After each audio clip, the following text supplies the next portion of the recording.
A lovely good evening and welcome to Camnet TV main news today, the 4th of June in the year 2026. Let's now take a look at the news headlines. Zambia Revenue Authority denies political interference claims of allegedly impounded goods. ZEMA approves 103 projects to drive Zambia's green growth agenda. Zambia receives bulk medicine shipment from Egypt in major health boost.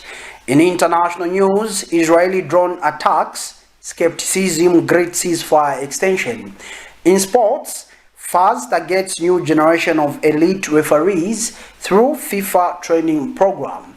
Join me for these and many more stories after the break. The Healing Word Ministries International invite you all to a 5-day revival conference. Join us as we step into reloaded greatness. Genesis chapter 12 verse 1 to 3 with our host, Pastor Victoria Chiluba. Our speakers will be Papa Billy Luvansa from Flaming Fire Ministries in Kabwe, Dr. Abedi Bwanika from Christ Witness Church Uganda, and Father Robert Sihubwa from the Anglican Church. Our venue is at the Healing Word Ministries International in Ibex Hill off of Kablonga Road. The gathering is on the 2nd of July from 17 hours to 20 hours. Also, on the 3rd to the 7th of July from 9 hours to 16 hours. We have the music coming from the Healing Word Ministries praise team. See you there.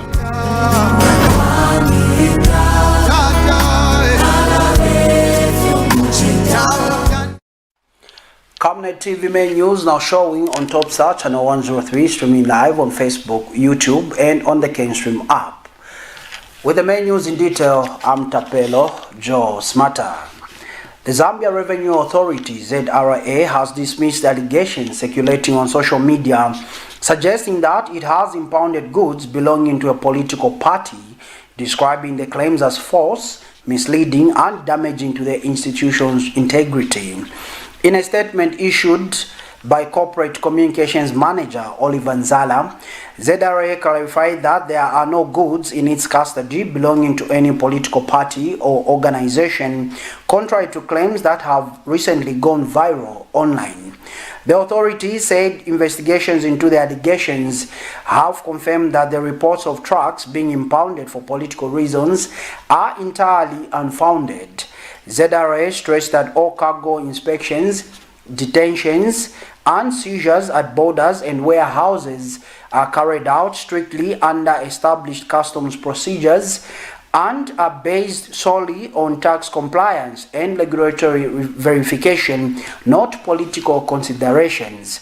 The revenue body further emphasized that all imported goods are subject to standard customs duties regardless of ownership or affiliation, noting that enforcement actions are routine and part of normal border control operations. ZRA has also urged members of the public and media users to disregard the allegations, warning against the spread of misinformation that it says undermines public trust in the institution.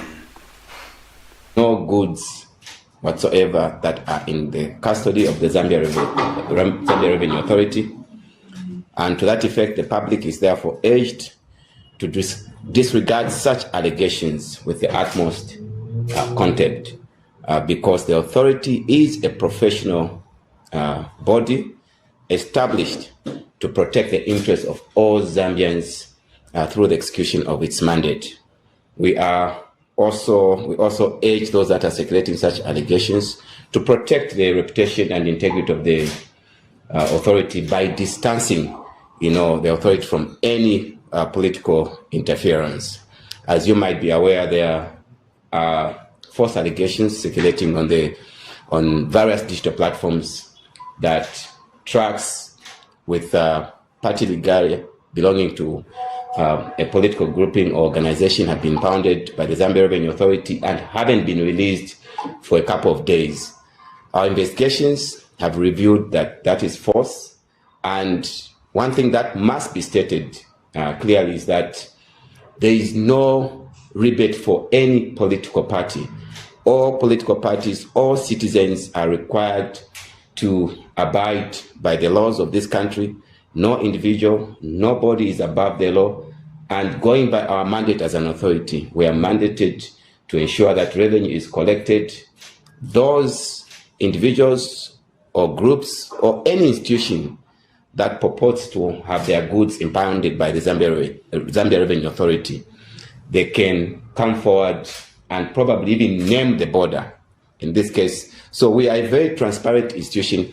Any individual, and in this particular case, we call upon the political organization to bring forward any information purporting to that alleged.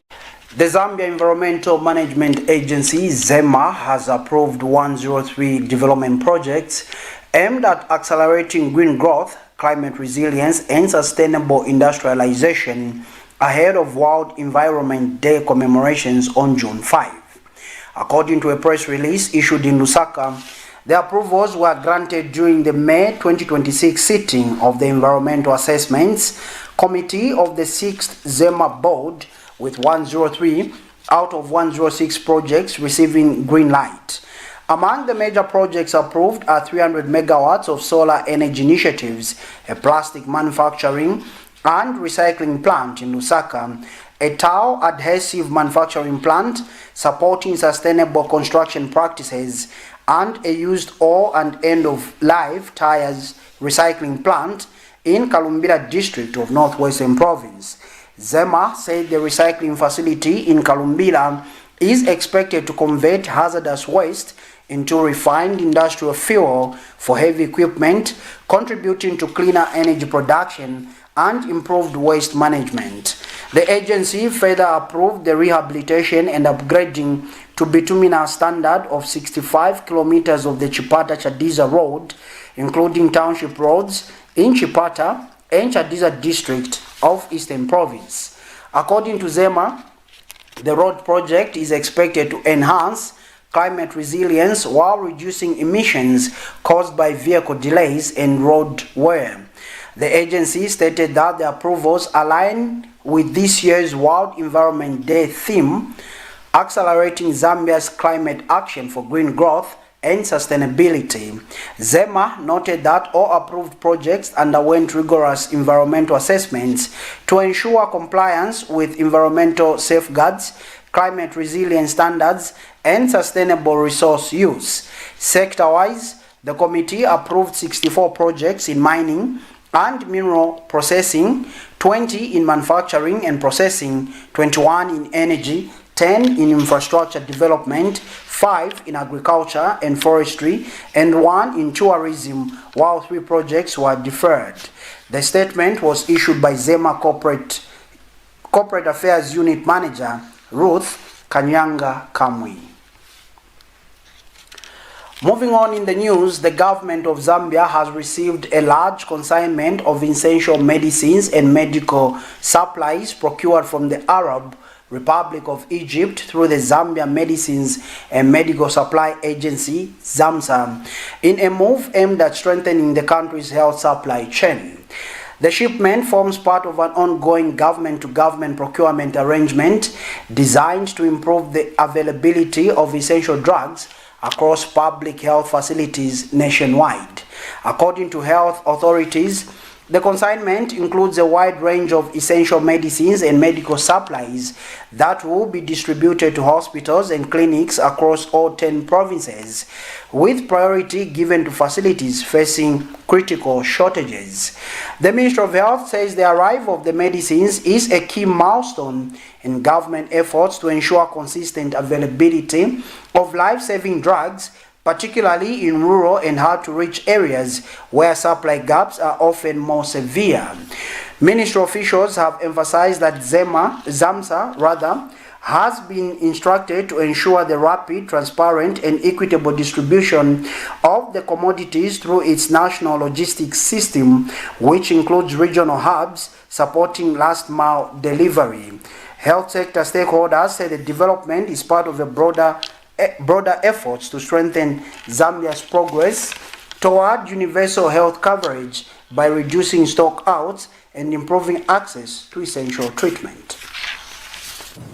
We, as Minister of Health, are happy to be part of this receiving ceremony today, and it's good to be back here to see you all in a happy mood.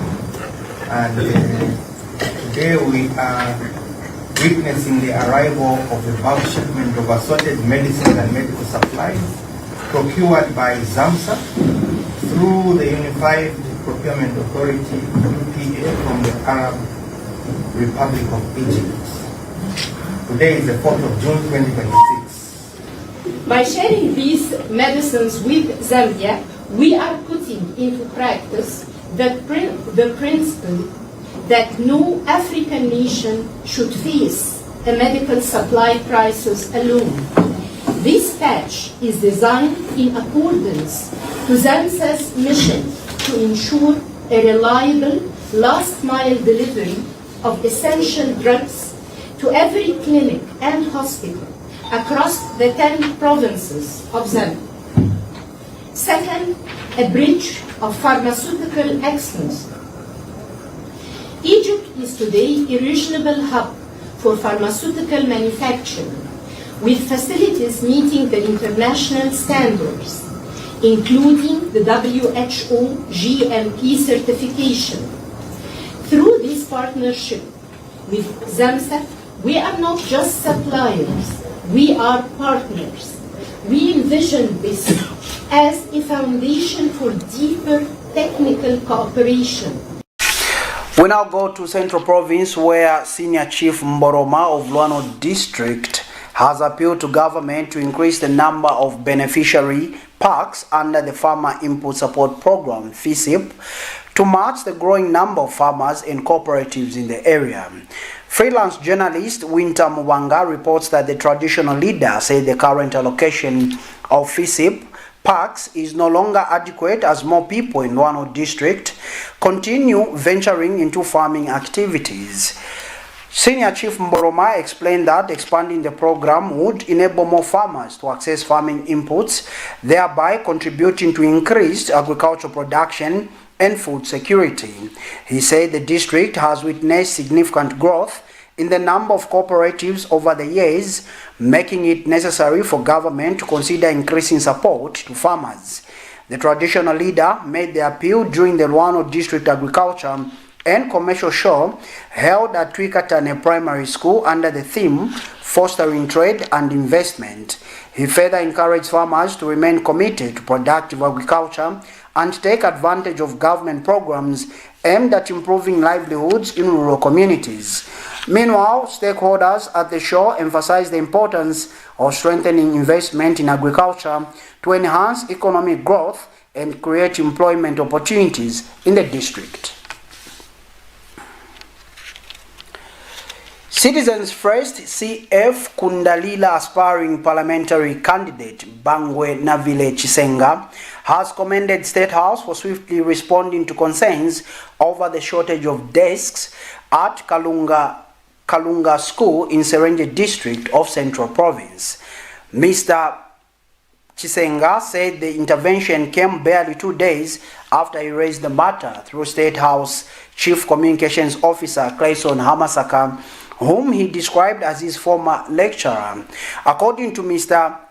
Chisenga, pupils at Kalunga School had for years endured difficult learning conditions, sharing only 9 damaged desks among themselves before the latest intervention. The opposition aspiring lawmaker expressed gratitude that the matter was handled promptly despite him belonging to an opposition political party, noting that such appeals are often ignored because of political differences. Mr. Chisenga said the development demonstrates that solutions can be achieved when leaders consistently speak out on issues affecting communities. He further argued that the challenges facing Kundalila constituency are not due to a lack of resources, but rather inadequate leadership and failure by previous leaders to consistently advocate for the needs of the local people. Mr. Tsenga reaffirmed his commitment to continue pushing for improved service delivery and infrastructure development in rural communities, particularly in the education sector. He stressed that providing adequate learning materials and classroom furniture is critical to securing the future of children in undeserved areas. As parliamentary candidate for Nkondalila constituency in Serengeti district on Citizens First, I am grateful to State House for its swift intervention to ensure desks were delivered to Kalunga School in Serengeti district Central Province. I raised this matter through my former lecturer and now State House Chief Communications Officer, Mr. Clayson Hamasaka, and within 2 days, the children have received the desks they so desperately needed. This shows that when leaders speak up, solutions come quickly. We must address problems beyond politics because our children should never have had to wait for this long, more than 5 years, for something as basic as desks. How come the impassable road is now passable? The people of Nkondalila constituency are not suffering due to lack of resources, but due to lack of leadership. And I will continue to advocate for equal service delivery until Nkondalila flourishes. The Council of Churches in Zambia, CCZ, has distanced itself from the proposed national memorial activities being organized in honor of Zambia's 6th Republican President, Dr. Edgar Chagwa Lungu, saying the former head of state has not yet been laid to rest. In a statement, the church mother body clarified that it is neither participating in nor endorsing the planned memorial activities, maintaining that the nation's immediate focus should instead be on resolving the outstanding issues surrounding the burial of the late former president. CCZ said memorial activities are more appropriately conducted after burial has taken place and described the continued delay in laying the former president to rest as unfortunate and regrettable. The council expressed concern that nearly a year after Dr. Lungu's passing, the country has still not accorded him a final resting place, a situation it said continues to prolong grief for both the bereaved family and the nation. CCZ has since appealed to all parties involved to work towards a swift, amicable and respectful resolution in the interest of national unity, the dignity of the presidency and the well-being of the family. The church mother body further called on Christians across the country to remember the Lungu family in prayer as the nation marks 1 year since the passing of the former president. The council encouraged believers to offer prayers from their homes and places of worship, asking God to comfort and strengthen the family during the difficult period. CCZ also appealed to churches to dedicate prayers during Sunday service for wisdom, peace, and a dignified resolution to the burial impasse that the late former president can finally be accorded a proper burial. The council reaffirmed its commitment promoting peace, dialogue, reconciliation, and national unity, expressing hope that a lasting solution will soon be found to allow the nation to begin the healing process. And that particular story takes us to our first set of commercials, but do join us for international and sports news when we come back. Stay tuned.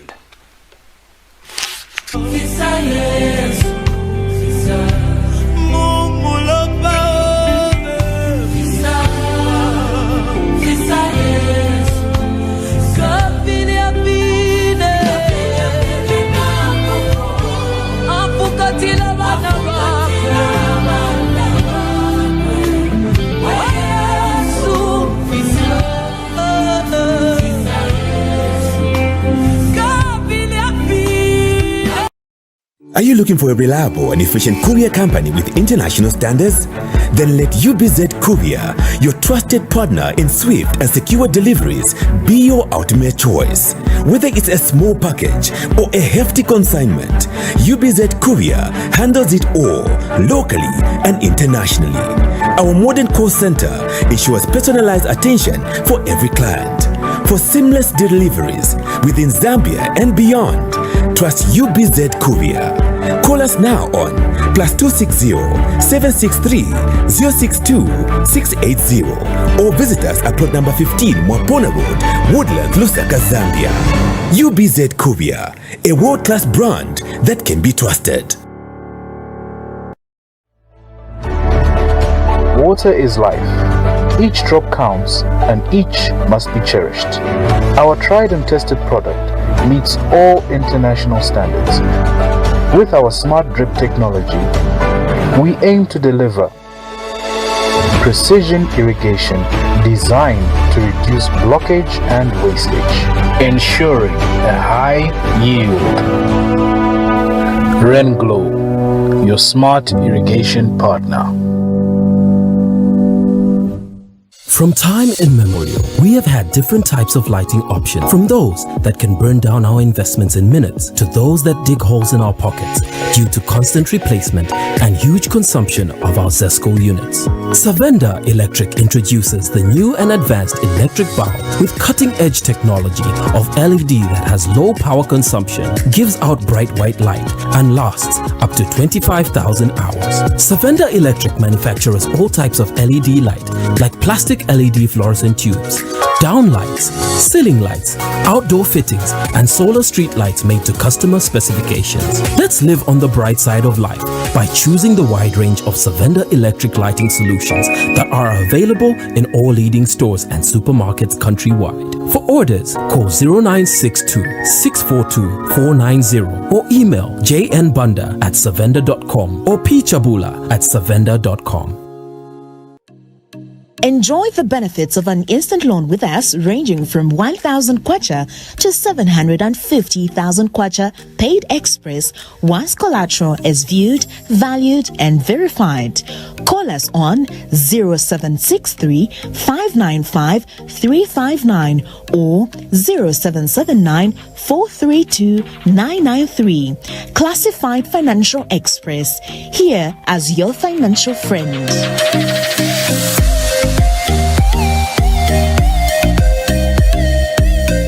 Welcome back and thank you so much for still joining us on the Camnet News Desk. And now in international news. Residents in Lebanon's capital expressed cautious skepticism on Thursday following the extension of a ceasefire between Lebanon and Israel brokered by the US.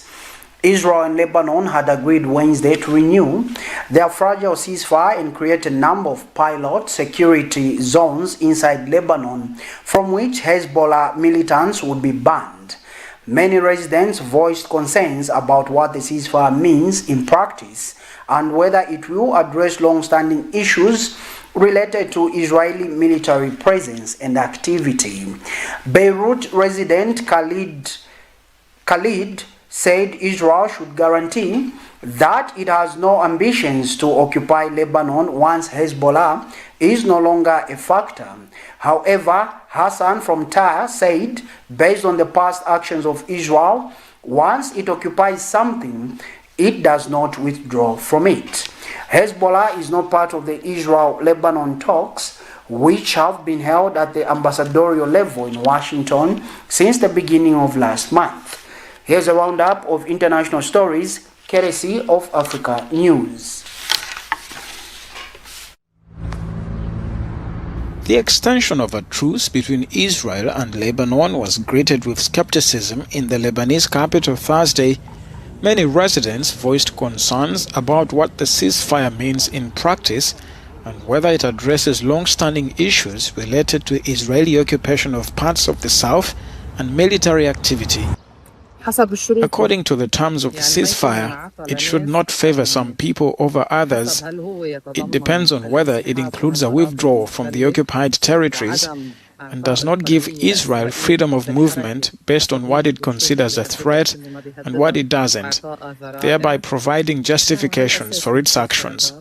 On that basis, we will assess whether the ceasefire is truly appropriate and in the right place. Israel and Lebanon had agreed Wednesday to renew their fragile ceasefire mediated by the US. The two sides agreed to create so-called pilot security zones from which resistance fighters would be banned. Israel should announce from the White House that it has no ambitions to occupy our land and that once Hezbollah is no longer a factor and there is no one fighting it, it will withdraw. International law does not permit it to remain. An Israeli drone struck a motorcycle, killing a man on Thursday, Al Jazeera reported, while jets bombed several towns in the south of Lebanon.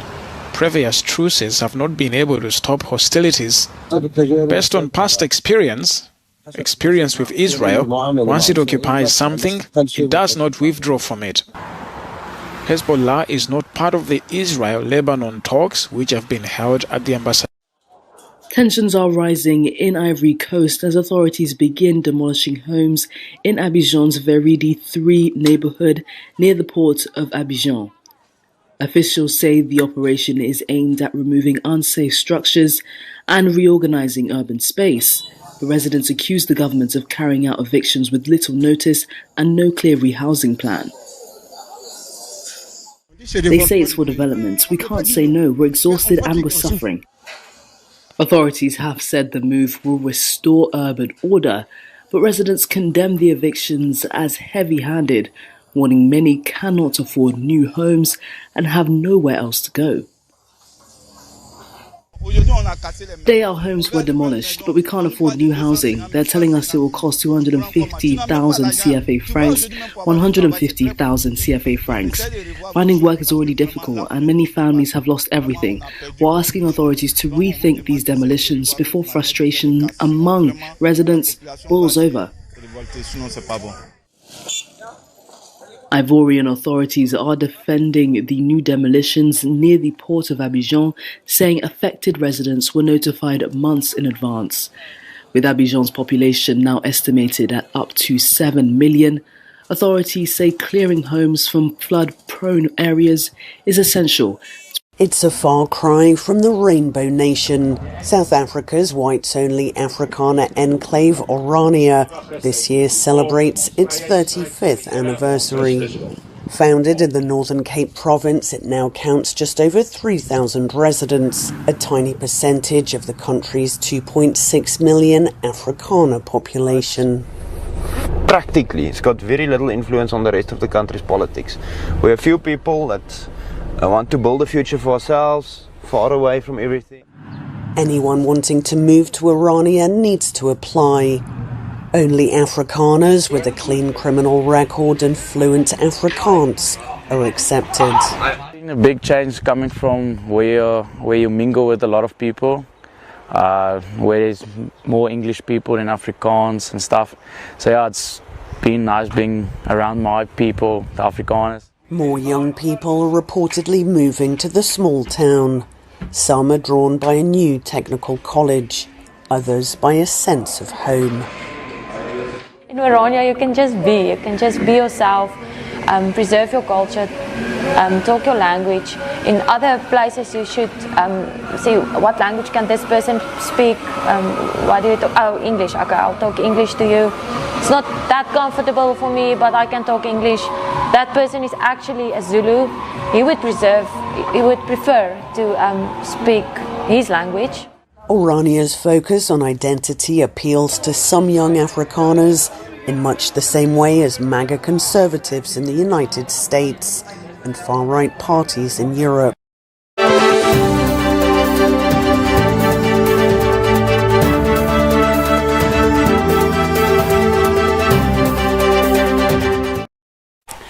And finally, in sports news this evening, the Football Association of Zambia, FAZ, has reaffirmed its commitment to developing world-class match officials by launching the FIFA Young Talent Referees Training Course aimed at grooming the next generation of referees and assistant referees.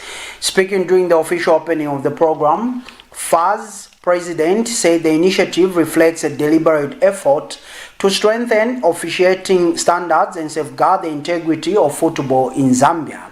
The association expressed gratitude to FIFA for its continued support towards football development in the country through specialized training programs targeting young referees.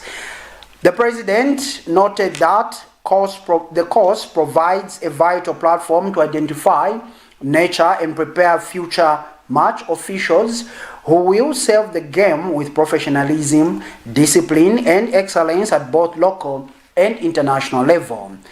Mr. Mwemba emphasized that referees play a critical role beyond enforcing the laws of the game, stating that they are key custodians of fairness, integrity, and sportsmanship in football. Mr. Mwemba further observed that modern football demands referees who possess not only technical knowledge of the game, but also physical fitness, communication skills, sound decision-making ability, and mental resilience. The football governing body said structured training and mentorship remain essential in ensuring the growth of quality officiating and improving the credibility of football competitions across the country. The first president also paid tribute to FIFA technical instructor Mr. Jerome Damon and FIFA physical instructor Mr. Bento Naves for supporting the development of young Zambian referees through the training program. Young referees participating in the course were encouraged to take the opportunity seriously by actively learning, asking questions, and committing themselves to continuous improvement. The program was attended by FAS Vice President Mr. Mutale Ngandu, FAS General Secretary Mr. Charles Chakatazia, members of the referees committee, and other football officials.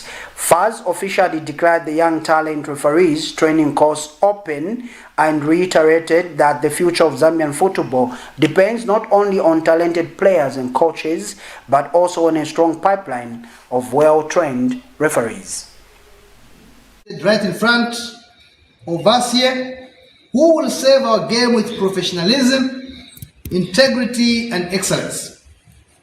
Ladies and gentlemen, referees remain the custodians of the laws of the game. Their contribution extends beyond enforcing rules. They protect fairness, preserve integrity, and ensure the game is played in the right spirit. Football is a spirit game. For young referees, the journey begins with learning, discipline, and indeed continuous improvement. You never stop learning. Education never ceases.